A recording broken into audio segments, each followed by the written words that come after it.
Mirchi Bangla originals, আসল গল্পের আড্ডা।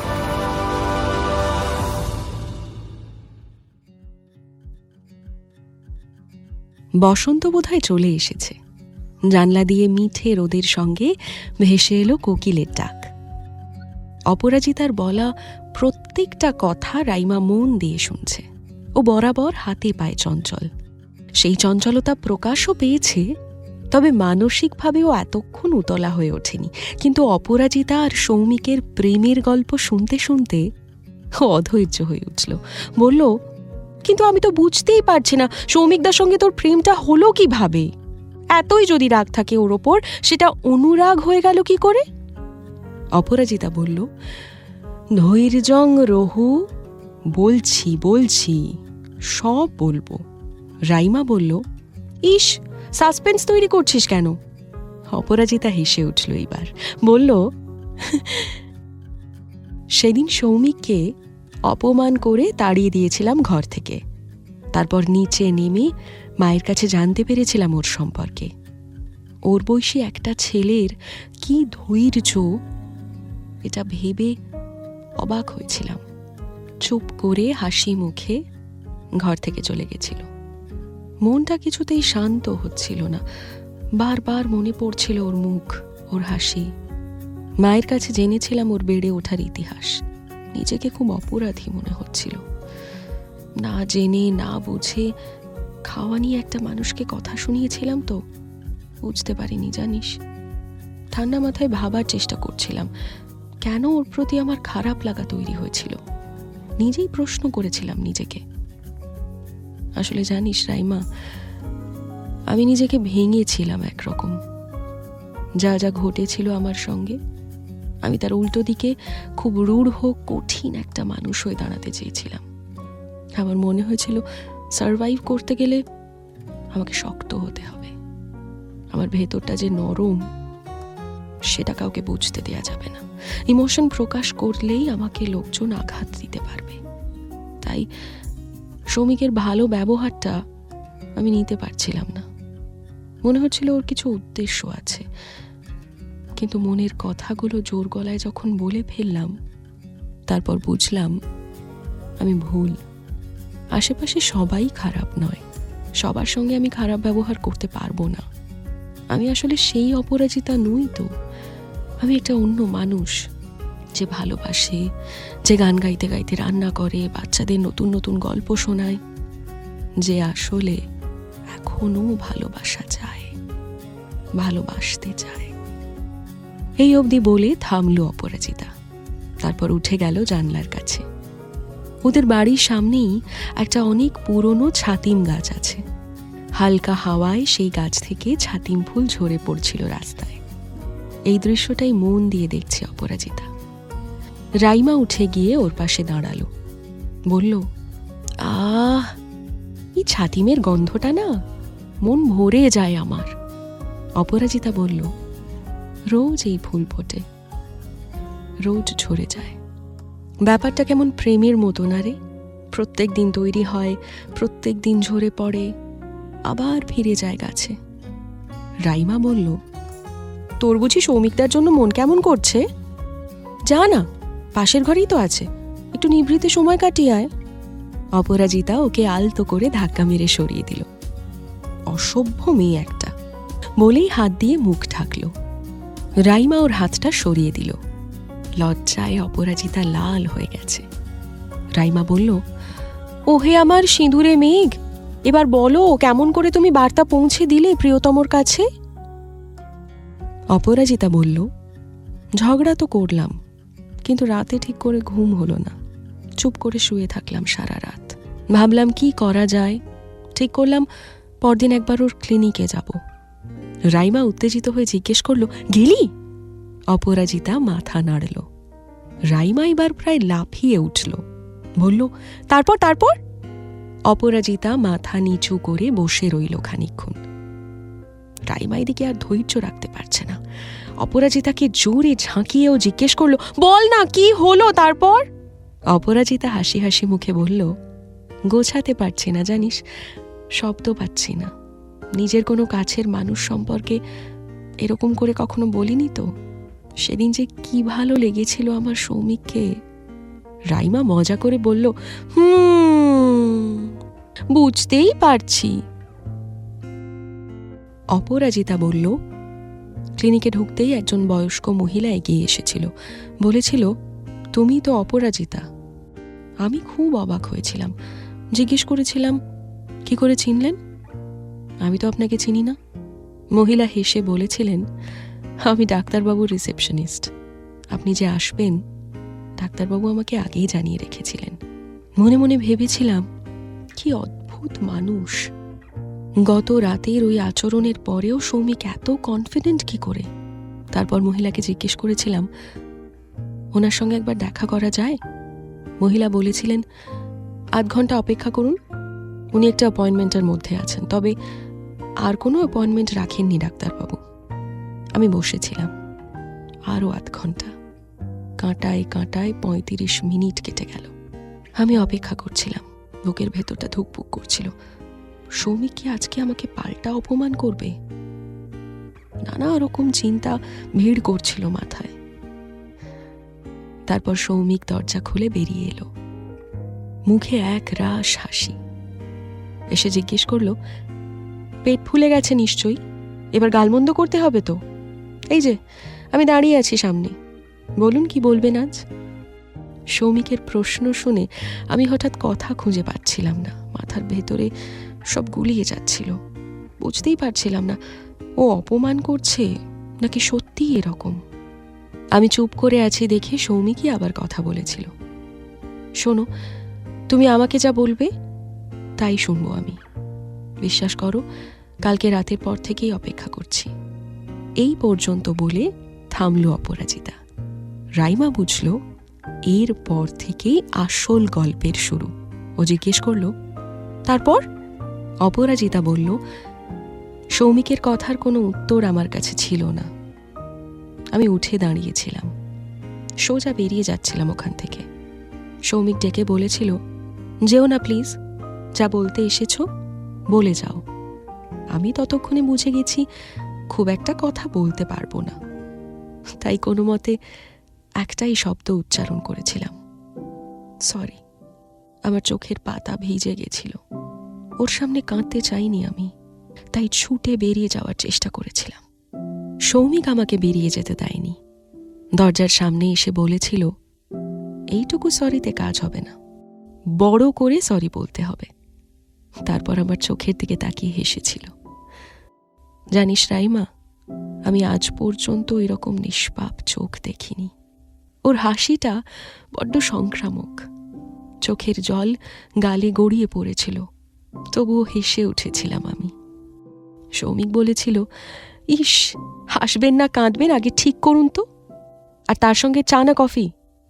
ঠান্ডা এই সময় খাওয়া উচিত হবে না।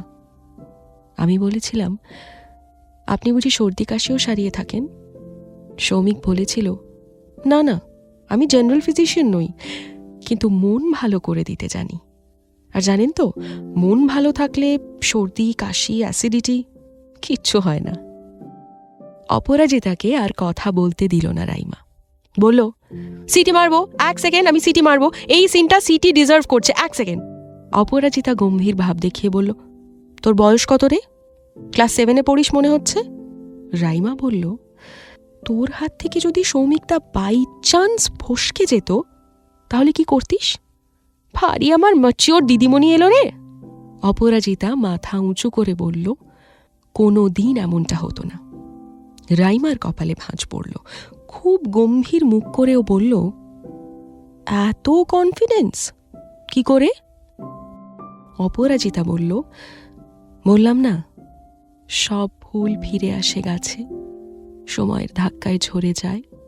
প্রেমও তেমনি, একদিন না একদিন ঠিক আসবে তোর কাছে। আমার কাছে প্রেম মানে সৌমিক। রাইমা হাসল, মনে মনে ভাবল সৌর্যর কথা। ও কি সেই ফুল? অপরাজিতা ফোন হাতে নিয়ে ইউটিউব খুলল। রাস্তা থেকে 2-1 গলার আওয়াজ ভেসে আসছে, তার সঙ্গেই মিশে যাচ্ছে ওদের ঘরের গান। অমরত্বের প্রত্যাশা নেই, নেই কোনো দাবি দাওয়া। এই নশ্বর জীবনের মানে শুধু তোমাকেই চাওয়া। মুহূর্ত যায় জন্মের মতো অন্ধ জাতিস্বর, গত জন্মের ভুলে যাওয়া স্মৃতি বিস্মৃত অক্ষর। অপরাজিতা বলল, ইস, একটুও ঘুমোলি না। রাইমা চোখ রোগড়ে বড় বড় করে তাকালো ওর দিকে, বলল, দেখ তো, একটুও ঘুম দেখতে পাচ্ছিস চোখে? অপরাজিতা হাসল। রাইমা এই হাসিটা চেনে। সুখী মানুষরাই একমাত্র এরকম করে হাসতে পারে।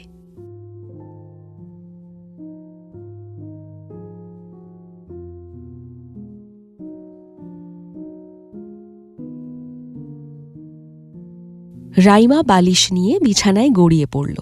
তারপর অপরাজিতার দিকে ফিরে বলল, হ্যাপি এন্ডিং অবধি না শুনে তো আমি ঘুমোচ্ছি না, এবার তুই ভেবে দেখ। অপরাজিতা হেসে উঠল, বলল, থ্রেড দিচ্ছিস কেন? শোনাচ্ছি বাবা। রাইমা তাকিয়ে রইল অপরাজিতার দিকে। অপরাজিতা একবার ভাবল, কই, আজকে তো ওর ক্লান্ত লাগছে না। অফিসের ঘটনা, তারপর সারাটা রাত জাগা, অথচ মন ভালো বলে শরীরেও কোনো কষ্ট নেই। ও আবার বলতে শুরু করলো রাইমাকে। সেদিন ক্লিনিকে বসে অনেকক্ষণ গল্প করেছিলাম আমরা।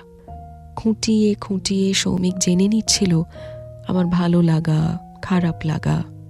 আমি বুঝতে পারিনি এটাই ওর চিকিৎসা পদ্ধতি কিনা। কফির কাপে চুমুক দিতে দিতে সবই বলছিলাম। অনেক দিন পর মন খুলে কথা বলার সুযোগ পেয়েছিলাম।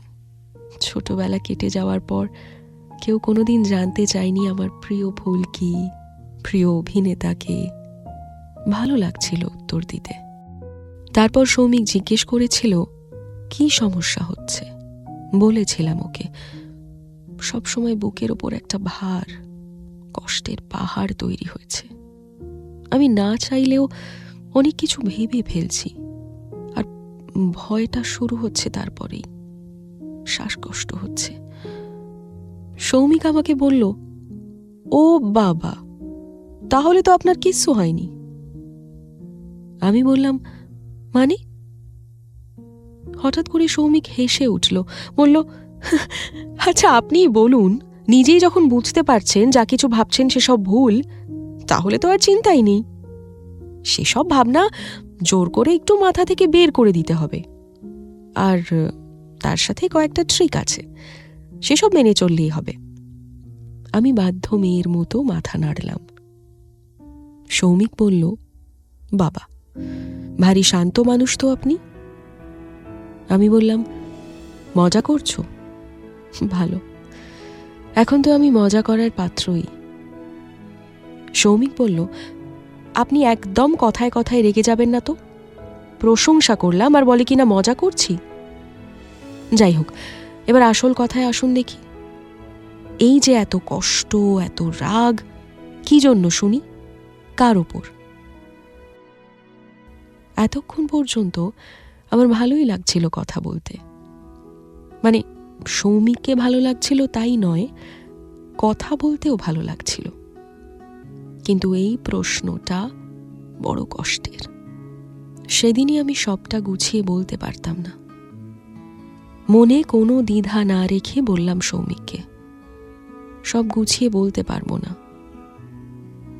সৌমিক বলল, আপনি অগোছালেও ভীষণ সুন্দর। আমি একটু লজ্জা পেয়েছিলাম। এভাবে কেউ বলেনি আমাকে আগে। আমি কেমন, আমি কি, কেউ বুঝিয়ে দেয়নি সৌমিকের মতো করে। রাইমা উৎসুক দৃষ্টিতে তাকিয়ে রইল অপরাজিতার দিকে। জিজ্ঞেস করল, বলতে পারলি? অপরাজিতা বলল, না বলে অন্য উপায় ছিল কি আর? ও যে আমার মনের ডাক্তার। রাইমা বলল, সেই তো রে। অপরাজিতা বলল, অনেকটা সময় একসাথে কাটিয়েছিলাম আমরা। প্রায় 2.5 ঘন্টা এক টানা গল্প করেছিলাম। সৌমিক বলেছিল কখনো কান্না পেলেই ওকে বলতে। আমি জিজ্ঞেস করেছিলাম, আপনি কি সবাইকেই তাই বলেন? মানে সবার কান্নাই শোনেন? সৌমিক বলেছিল, সবার কান্না শোনাটা আমার পেশাগত তাগিদ, বুঝলেন? এই করেই তো পেট চলে। আমি জিজ্ঞেস করেছিলাম, নিজে তাহলে কাঁদেন কার কাছে? সৌমিক সেদিনই বলেছিল ওর মা আর ঠাকুমার কথা। বলেছিল এই দুজন মানুষ এখনো আছে ওর জীবনে, যাদের কাছে গিয়ে ইচ্ছে হলেই জড়িয়ে ধরে কাঁদা যায়। আমার খুব লোভ হয়েছিল শুনে। ওর কাছে জানতে চেয়েছিলাম কি করে এখনো এত সহজভাবে বেঁচে আছে সৌমিক। ও বলেছিল, সহজভাবে বাঁচতে পারা খুব কঠিন কাজ। বারবার জীবনে অনেক ডিস্ট্রাকশন আসে। আমি জানতে চেয়েছিলাম কি রকম? সৌমিক বলেছিল, এই যে আপনি সিগারেট ছাড়াও আরো অনেক জিনিসপত্র সেবন করে থাকেন, সেটাই তো ডিস্ট্রাকশন। জীবনটা খুব সহজ, সহজ আর সত্যি। প্র্যাকটিক্যালি বাঁচতে হবে তো। ইলিউশন কিন্তু খুব ক্ষতি করে, বারবার সরিয়ে নিয়ে যায় সত্যি থেকে, অন্য একটা রিয়েলিটি তৈরি করে। আমরা ভাবি ভারী মজা, কিন্তু সেই মজাটাই আসলে নেশা, আমাদের কন্ট্রোল করে। আমি কিন্তু আপনাকে একজন ভীষণ স্বাধীন চেতা, কেয়ার ফ্রি ওম্যান হিসেবে দেখতে চাই। আমি জানি আমার কথা ভালো লাগছে না আপনার, কিন্তু এইটুকু আমি কি এক্সপেক্ট করতে পারি না? আমি বলেছিলাম, চেষ্টা করব। সৌমিক বলেছিল, ব্যাস এইটুকুই তো চাই। এই চেষ্টাটুকুই জিয়ে রাখতে হবে। ভালো থাকার চেষ্টা আর ভালোবাসতে পারার চেষ্টা। কেমন? সৌমিকের কথা শুনে সেদিন মনে হয়েছিল কতদিন কেউ এরকম করে আমাকে ভালো মন্দ বুঝিয়ে দেয়নি। একা একা বড় হয়েছি, একাই জীবনের সব সিদ্ধান্ত নিয়েছি, কিন্তু আসলে আমার ভেতরে একটা বাচ্চা মেয়ে ছিল। সে আশ্রয় খুঁজছিল। এতদিনে বোধহয় সেই বাসা মিলেছে। সেদিন বাড়ি ফিরেও ঘোরের মধ্যে ছিলাম, জানিস। অদ্ভুত একটা ভালো লাগা। মনে হচ্ছিল সারা দিন ওর সঙ্গে কথা বলতে পারলে খুব ভালো হতো। বাড়িতে সেদিন মা আমার প্রিয় খাবারগুলো রান্না করেছিল। ঘরে ঢুকতেই দেখলাম আহ্লাদে আটখানা হয়ে গিয়ে এলো। জিজ্ঞেস করলাম, কি ব্যাপার, এত খুশি কিসের? মা বলল, আমি তো ভরসা করেছিলাম আমার মেয়েটাকে। আমি জানতাম ও ঠিক পারবে, ও ঠিক বুঝবে। তারপর আমার মাথায় হাত বুলিয়ে দিয়ে বলেছিল, আমি তোর সব সিদ্ধান্তকে ভরসা করি। আমার তো বয়স হচ্ছে, তুই তো এখন আমাকে দেখবি, আমার মা হবি। আমি জানতাম আমার মেয়ে খুব সাহসী। আজকে সেটা আবার প্রমাণ হলো। তোর বাবা আমার সঙ্গে তর্ক করেছিল, বলেছিল তুই নাকি কিছুতেই সৌমিকের কাছে যাবি না। আমি জোর দিয়ে বলেছিলাম আমার মেয়েকে আমি চিনি। আমি মাকে জড়িয়ে ধরে বলেছিলাম, আমি আজকে তোমার পাশে শুই, সারা রাত মাথায় হাত বুলিয়ে দেবে, আমি চুপটি করে ঘুমিয়ে থাকব। মা বলেছিল, দেব, লক্ষ্মী মেয়ে আমার। বাবা তারপর মজা করা শুরু করলো। অনেক দিন পর মুখের স্বাদ ফিরে পেয়েছিলাম। পেট ভরে খাবার খেয়ে শুয়েছিলাম মায়ের বিছানায়। শুধু মনে পড়ছিল সৌমিকের কথাগুলো, ওর চোখের দিকে তাকিয়ে থাকা, হাসি, এমনকি যেভাবে হাত নেড়ে কথা বলে সেটাও। অনেকক্ষণ ভেবে চিনতে একটা মেসেজ করেছিলাম ওকে, একটাই শব্দ, থ্যাঙ্কস। ও রিপ্লাই দিয়েছিল, আপনি বুঝি একটা শব্দ ছাড়া কথা বলতে পারেন না, না? তারপর কথা শুরু হলো দুজনের। এই ফোনটায় সেই প্রথম দিন থেকে আজ পর্যন্ত সব কিছু রয়ে গেছে। আমার যখন মাঝে মধ্যে খুব একলা লাগে, কাজের চাপ পড়ে যায়, চ্যাটগুলো দেখি। রাইমা মজা করে বলল, কি নামে সেভ করেছিলি সৌমিকদার নাম্বারটা? মনের ডাক্তার? অপরাজিতা হেসে বলল, বলবো না, বললেই তুই মজা করবি। রাইমা বলল, তোকে আমি চিনি অপরাজিতা, অদ্ভুত সব নামে সেভ করে রাখিস তুই কন্ট্যাক্টগুলো, এরকম করছিস কেন? বল না প্লিজ, বল না। অপরাজিতা ধমক দিল রাইমাকে, বলল, উফ, তুই বড্ড ঘ্যান ঘ্যান করিস জানিস তো। রাইমা কড়া গলায় বলল, বড্ড কথা ঘোরাচ্ছিস তুই জানিস তো, আর এরকম নিউলি ওয়েড ব্রাইডের মতো লজ্জা পাচ্ছিস কেন তুই? এত ভনিতা না করে বলে ফেল না নামটা। অপরাজিতা বলল, আচ্ছা বাবা বলছি, কিন্তু শুনে একদম হাসা যাবে না, খুব ভাবনা চিন্তা করে রাখা একটা নাম। রাইমা বলল, ওকে ম্যাম, বলুন, কথা দিচ্ছি হাসবো না। অপরাজিতা একটু কেশে নিয়ে বলল, বোরোলিন। সঙ্গে সঙ্গে রাইমা খিলখিল করে হাসতে শুরু করলো। অপরাজিতা বলল, ধুর, এই জন্যেই বলছিলাম না, হাসা বন্ধ কর বলে দিচ্ছি। হাসিস না, চুপ কর না।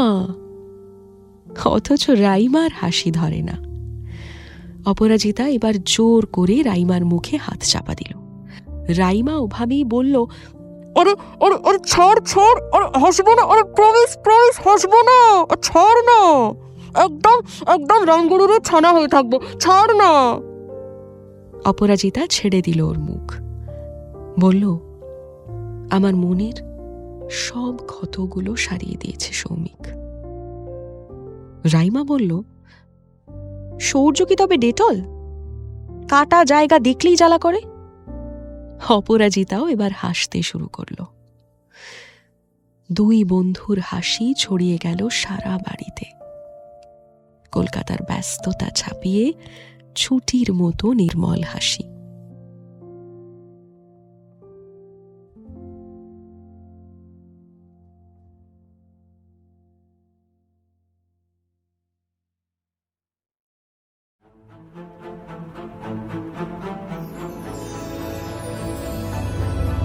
মির্চি বাংলা অরিজিনালস, আসল গল্পের আড্ডা।